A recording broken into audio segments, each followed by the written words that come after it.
지금 여러분께서는 BBS 불교 방송 무명을 밝히고를 듣고 계십니다. 불교계의 다양한 소식과 화제 인물을 만나보는 시간, 진행의 이명학 아나운서입니다.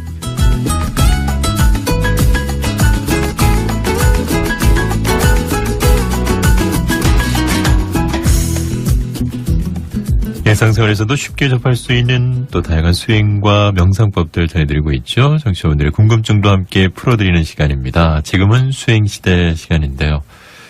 매주 금요일 이 시간 여러분께 책 선물도 드리고 있죠. 수행에 대한 궁금증 또 수행담도 좋습니다. 자세한 답변 설명과 함께 추첨을 통해서 묘원법사님의 책 윗바사나 수행문답집 와서 보라 책 선물도 보내드리겠습니다.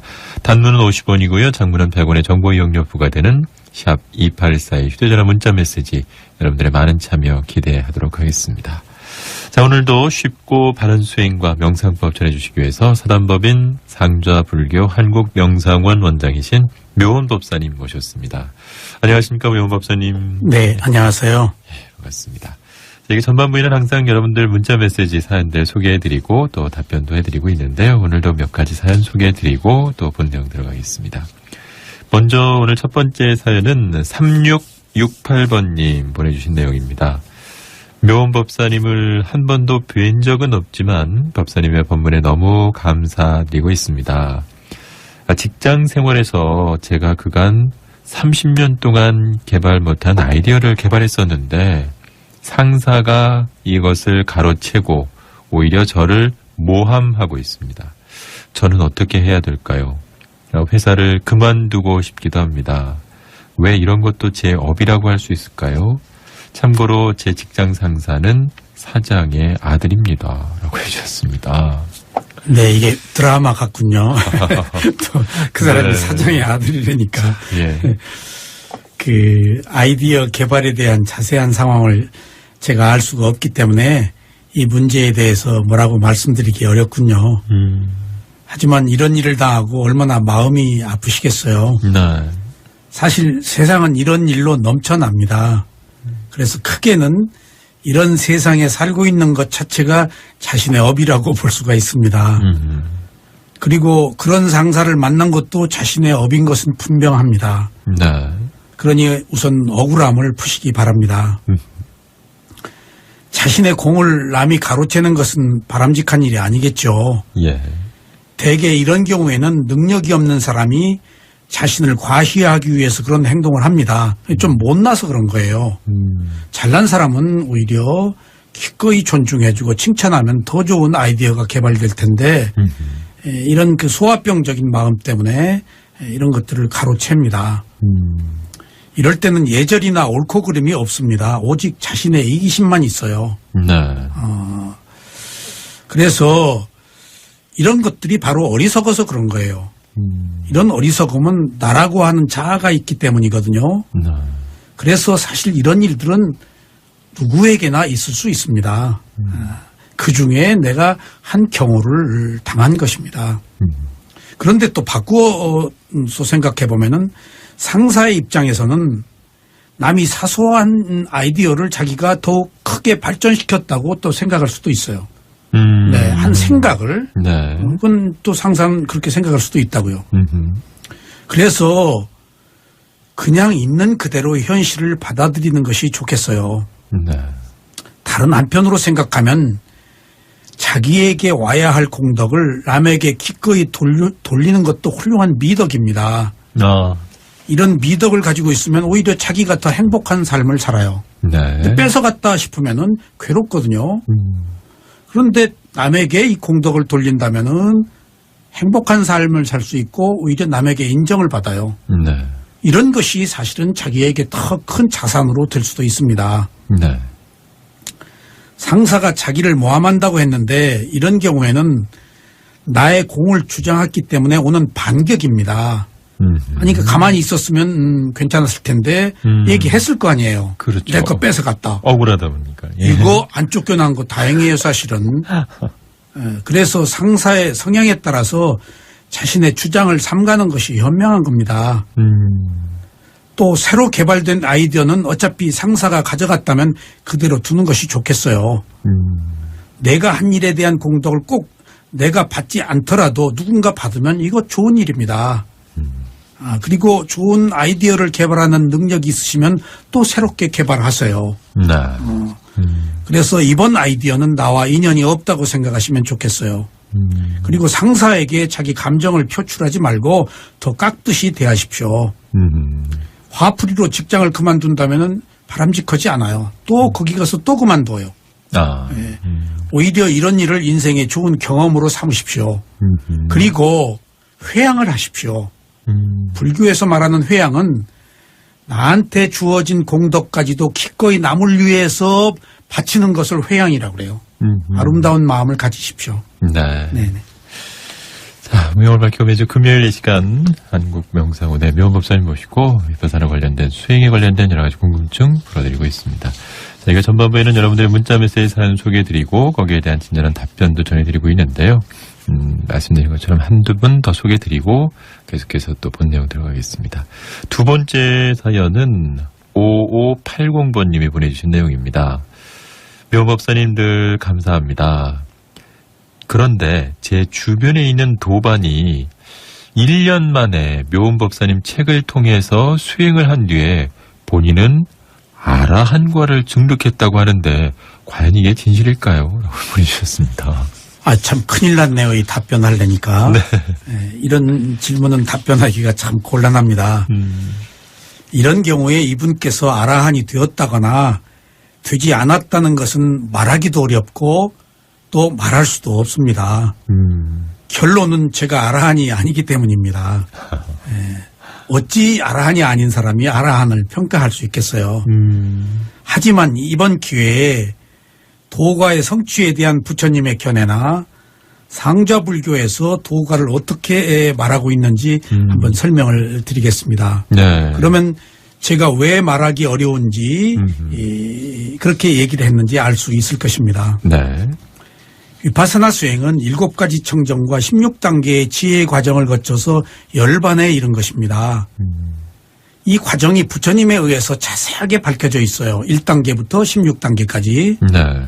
그런데 인간의 정신은 누구나 똑같기 때문에 부처님이 가신 길을 모든 사람이 똑같이 갑니다. 물론 저도 제 책에 이런 과정을 자세하게 설명했습니다. 또 이 과정뿐만이 아니고 도가에 이르는 다른 과정도 상세하게 제가 설명을 했어요. 그러니까 7청정과 16단계의 지혜만 있는 게 아니고 또 다른 단계의 지혜들도 많이 있습니다. 그런 걸 제가 다 제 책에다가 다 기록을 했습니다. 그런데 아무리 책으로 배워도 혼자서 이 과정을 밟아가는 것은 지극히 어렵습니다. 네. 왜냐하면 위파사나 수행은 일반적으로 우리가 행하고 있는 상식을 벗어난 정신세계이기 때문이에요. 그래서 반드시 경험에 있는 스승의 가르침을 받아야 합니다. 책 가지고는 어렵습니다. 네. 스승의 가르침 없이 갈 수 있는 분은 오직 부처님 한 분밖에 안 계세요. 그래서 붓다를 스스로 깨달음을 얻은 자라고 우리가 말하는 것입니다. 이렇게 스승을 가르침을 받아서 수행을 하여 열반에 이르면 수다원이 돼요. 네. 그리고 사다함, 아나함, 아라한의 도가를 성취합니다.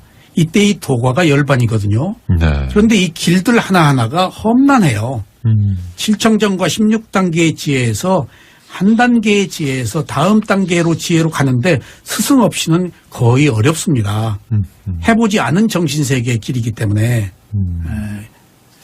그래서 이때 스승과 제자 사이에 열반이라는 말을 입에 올리지 않아요. 아주 금기시되어 있어요. 열반이라는 말 대신에 수행의 과정에서 대담은 할 거 아니에요. 그런데 네. 열반이라는 말 대신에 마음이 사라졌다, 알미 사라졌다 그렇게 우회적으로 표현해요. 아. 네, 열반이라는 말은 절대 입에 올리질 않아요.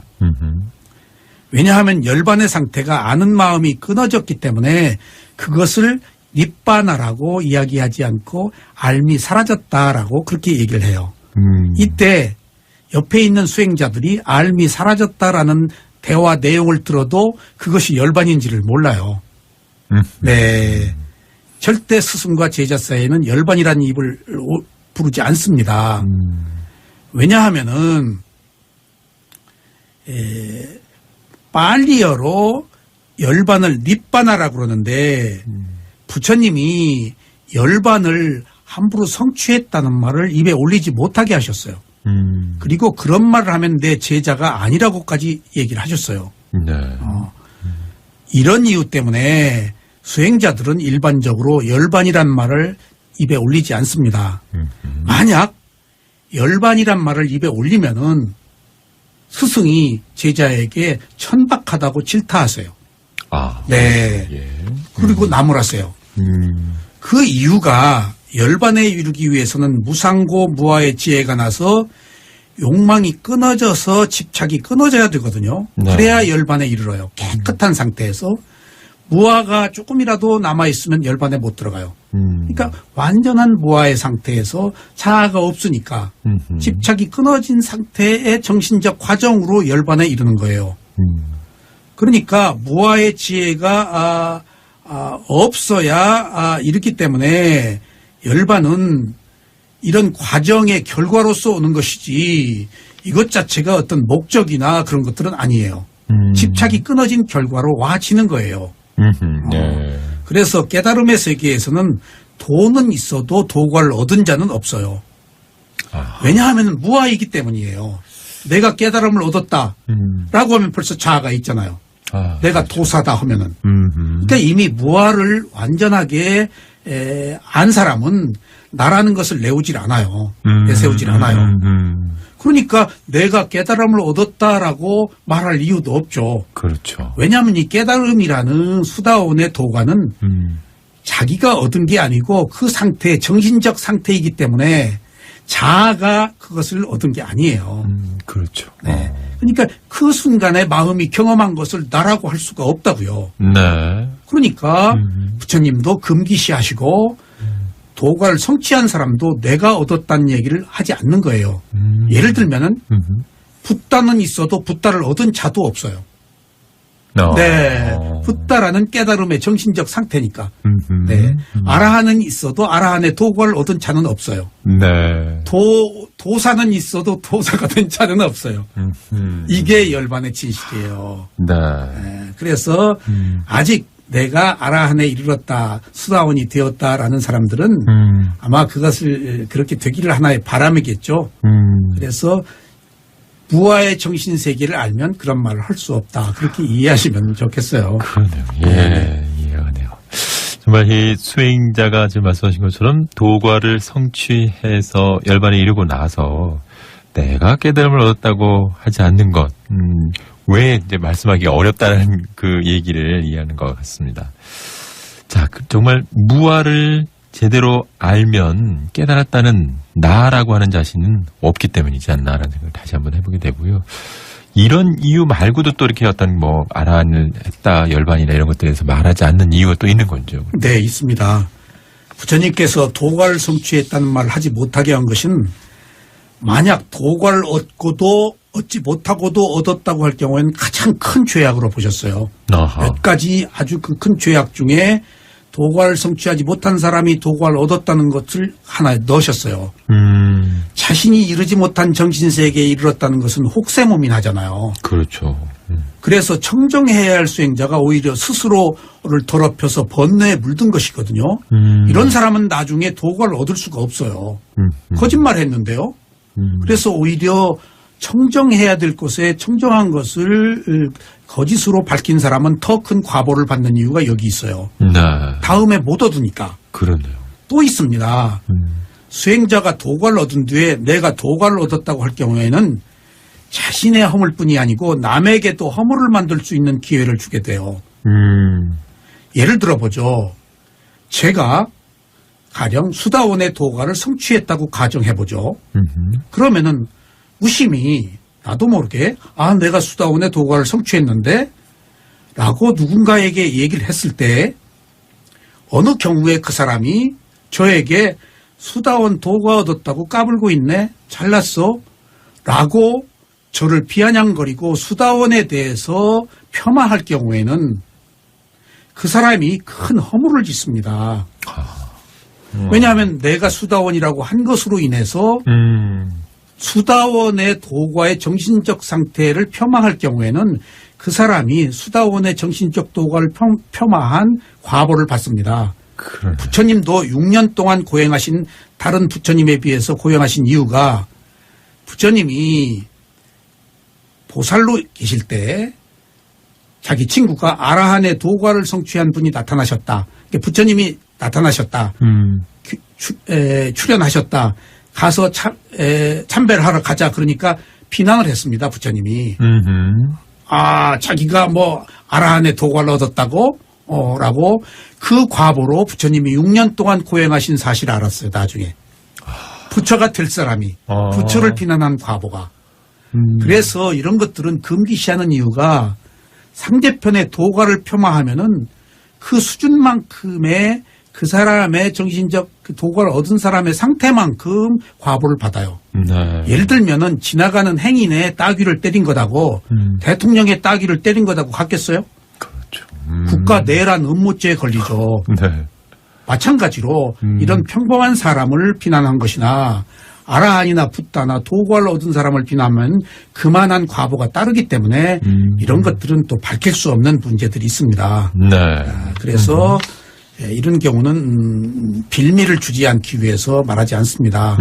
그리고 유산입반화가 5가지 있는데 이것이 열반이 아닌 것을 열반으로 착각하거든요.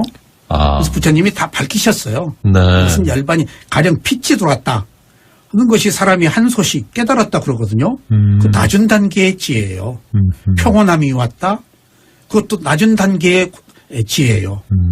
그러니까 이 열반은 높은 단계의 무상고무화를 알고 그 결과로 오는 것이기 때문에 결과로 얻어지는 것이라서 얻으려고 한다고 해서 되는 게 아니거든요. 그러니까 언급할 그런 내용이 아닙니다. 네. 저한테도 열반에 들었다는 것을 확인하러 오시는 분이 계신데 제가 우회적으로 말을 합니다. 내가 열반에 들었다는 것을 인정하면은 내가 당신을 인정하면은 내가 열반에 들었다는 것을 간접적으로 드러내는 것이다. 나는 말할 수 없다. 그리고 당신이 어떻게 어떤 과정을 거쳐서 수행했는지를 모르기 때문에 그 또한 말하기 어렵다. 근데 직접 자기한테 배우는 사람은 다 알아요. 이 사람이 열반에 들어가는 전 단계에 있다. 그런 경우에는 알미 사라졌냐 사라지지 않느냐로 그렇게 봐요. 그리고 마지막에 자기는 모르는데 스승이 여러 가지 체크를 해봐요. 알미 사라지기 전에 무엇을 봤느냐, 깨어서 무엇을 봤느냐 하는 것으로 스승이 체크를 해요. 그런데 너는 수다원이다라고 절대 입에 올리질 않습니다. 금시돼 있어요. 네. 그렇게 이해를 하시면 되겠어요. 그래서 열반은 자격이나 인가를 받는 그런 내용이 아니에요. 네. 그래서 우리가 열반을 얻는 게 중요한 게 아니고 자기가 화를 냈는가 욕심을 부렸는가 하는 것으로 평가하면 돼요. 그렇죠. 네. 그러면 되지. 그 열반이라는 도가가 무슨 큰 의미가 있겠어요. 내가 알잖아요, 나를. 네. 네네. 그러니까 우리가 열반이라는 것을 내가 얼마나 화를 냈는가, 욕심을 부렸는가로 자기 스스로를 평가하면은 열반에 얼마나 가까이 갔는가를 알 수 있는 것입니다. 그렇게 이해하시면 되겠어요. 예. 감사합니다. 예, 이렇게 해서 여러분들 문자 메시지 사연들 몇 가지 살펴드렸고요. 이제는 본 내용 또 들어가도록 하겠습니다. 매주 금요일 이 시간 상주불교 한국명성원의 묘원법사님 모시고 여러분들 수행에 관련된 위바다나 수행에 관련된 여러 가지 말씀을 전해드리고 있습니다. 이제 부처님께서 설하신 4년초 수행 가운데서 느낌을 알아차리는 수행에 대해서 계속 살펴볼 텐데요. 지난 시간에 저희가 이제 시간이 많지 못해서 느낌을 알아차리지 못하면은 느낌을 키워서 괴로울 때는 오히려 더 괴로움에 빠진다라는 말씀 전해주셨는데, 그렇다면 우리들이 이제 슬픔, 비탄, 절망에 빠질 때 모두 그 처음에 최초의 느낌을 알아차리지 못했기 때문에 생긴 증폭된 느낌이다, 이렇게 볼 수 있겠네요. 그러면 그렇습니다. 최초에는 맨 느낌으로서 그냥 간단한 느낌들이에요. 그런데 이것들이 이렇게 커집니다. 네. 사실 우리 몸에서 일어나는 최초의 느낌을 맨 느낌이라고 그러거든요. 이런 느낌은 몸의 4대 요소예요. 우리 몸에는 치수화풍이라는 4대 요소가 작용하고 있습니다. 네. 몸이 단단하거나 부드러운 땅의 요소와 몸을 구성하고 있는 물의 요소와 뜨겁거나 차가운 불의 요소와 진동하는 바람의 요소가 있어요. 기본적인 요소예요. 네. 몸이라고 할 때 몸을 몸은 부르기 위한 명칭으로서 관념이에요. 그런데 몸이 가지고 있는 인식할 수 있는 실제가 바로 이 사대예요. 존재는 관념이고 이런 인식은 사대라고요. 네. 이 사대가 느낌이거든요.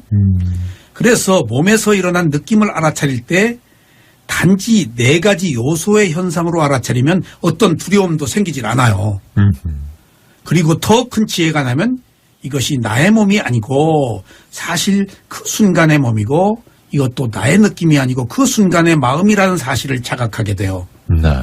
이처럼 몸에는 원래 이러한 요소들이 작용하고 있는데 우리는 몸에 대해서 잘 모르기 때문에 이게 내 몸이고 내 느낌이라고 생각해서 사소한 느낌을 키워서 이제 걱정을 만든다고요.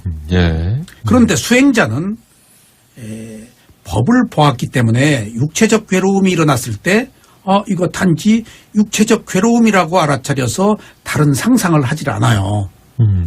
상상을 하지 않기 때문에 그 맨 느낌으로 인해서 심한 고통에 빠지거나 깊은 바다에 빠졌다고 생각하지 않아서 괴로움을 이겨낼 수가 있단 말이에요. 그러니까 사소한 괴로움을 키워서 아이고 나 죽겠네. 이젠 난 끝이야. 라고 절망한다라고 하면은 그것은 누가 만든 절망이냐고요. 사소한 느낌을 자기가 키운 것입니다. 네. 이렇게 되면 괴로운 느낌으로 인해서 근심 걱정을 하지 않고 슬픔을 느끼지 않으며 가슴을 치거나 통곡하고 울부짖지 않고 광란하지 않습니다. 다 자기가 만들어서 한 그런 광란이거든요. 네. 밥상을 뒤엎는다든가 자해를 한다든가 급기야는 한강물에 빠진다든가 하는 것들은 사소한 느낌으로서 그리고 그것이 나의 느낌이라고 생각하고 가문의 수치다. 이것은 견딜 수가 없다. 없는 나를 만들어가지고 점점 막 증폭시키는 네, 거죠. 그러고는 생명을 끊는단 말이에요. 죽는 것으로 끝나면 좋아요. 스스로 생명을 끝나는 것은 가장 참혹한 살생이라서 다음에 받는 과보가 가장 안 좋아요. 남을 살생하는 것보다 더 나쁜 살생의 과보를 받습니다. 네. 이런 것들이 바로 느낌을 느낌이라고 알아차리지 못하기 때문에 생기는 것들이에요. 그래서 느낌을 있는 그대로 느끼면은 지혜의 힘이 커져가지고 견디기 힘든 고통이나 죽음의 고통에 대해서도 똑같이 알아차린 힘이 생겨서 공포와 두려움으로부터 벗어날 수가 있습니다. 네. 바로 이것이 있는 그대로 알아차리는 수행을 해야 하는 이유입니다. 사실 육체적인 괴로움을 있는 그대로 알아차려서 공포와 두려움이 제거된다면 이때 괴로움은 견딜만 한 거예요. 네. 괴로움이 증폭되기 때문에 괴로움이 힘든 것이지 사실 있는 그대로의 괴로움은 경미한 겁니다. 이때의 느낌은 단지 지수화풍이라는 4가지의 요소일 뿐이에요. 우리가 통증을 느낄 때에도 네. 통증 때문에 괴로워. 이제 무슨 큰 병 아닌가? 이거 암 아닌가? 하면 이제 그때부터 없는 통증이 더 커지죠. 통증은 불인데 그런 느낌을 증폭시키는 것은 연료를 거기다 계속 붓는 거거든요. 불에 불을 붓는 거예요. 그러니까 온전한 느낌이 온전한 판단을 가지고 있게 하겠느냐고요. 그러니까 온전하지 않은 느낌이 온전하지 않은 판단을 하게 하죠. 네. 그래서 우리가 생명을 끊거나 파국을 맞거나 하는 것들은 단지 맨 느낌으로 보지 못한 2차적 현상의 느낌이라고 봐야 돼요. 그래서 몸을 지수화풍이라는 4가지 요소로 알아차리면 몸을 구성하고 있는 이러한 요소들이 자아가 없다는 지혜가 납니다. 내가 없다 그러면 생명을 끊을 이유가 없어요. 네. 그렇죠. 얼마나 많은 사람들에게 고통을 줍니까? 가족들에게는 또 더 큰 고통을 왜 줍니까? 나 하나의 잘못된 판단으로 인해서. 네. 그런 나는 없거든요. 왜 그 순간의 마음이 경험한 것이라고 알면은 체면도 없다고요. 근데 네. 없는 체면을 만들어서 나뿐이 아니고 여러 사람들에게 고통을 주냐고요. 괴로운 고통을 느끼는 사람들은 자기만 고통스러운 게 아니고 그것을 표출하잖아요. 그렇죠. 네. 그런 사람은 세계 대전을 일으킬 수도 있어요. 전쟁을 일으킬 수도 있고. 한 사람의 느낌이 인류를 파국의 길로 이끌 수도 있다고요. 네. 그래서 모든 사람이 자기 자신의 순수한 느낌을 단지 느낌으로 알아차릴 때 자기도 자유롭고 그리고 많은 사람도 함께 자유로울 수가 있습니다. 네. 그렇지 않고 내 몸이라고 생각하는 한 몸에서 일어나는 어떠한 느낌으로부터도 자유롭지 못합니다. 그래서 구조적으로 괴로움을 안고 살 수밖에 없어요. 네. 그래서 우리가 몸에 있는 느낌을 단지 느낌으로 알아차려라. 부처님이 그렇게 말씀하시거든요. 그런 이유가 예. 느낌을 단지 느낌으로 알아차릴 때 우리가 느낌으로 인해서 오는 2차, 3차의 피해를 막을 수 있는 것들입니다. 네. 예. 네, 오늘도 변호사님 말씀 듣다 보니까 시간이 벌써 다 됐는데요. 정말 참다운 수행의 길을 제시해드리는 시간입니다. 변호사님과 함께한 지금은 수행시대 오늘도 아쉽지만 마무리하고요. 다음 주 금요일 이 시간 또 기대를 하겠습니다. 변호사님 귀한 말씀 감사합니다. 네, 감사합니다.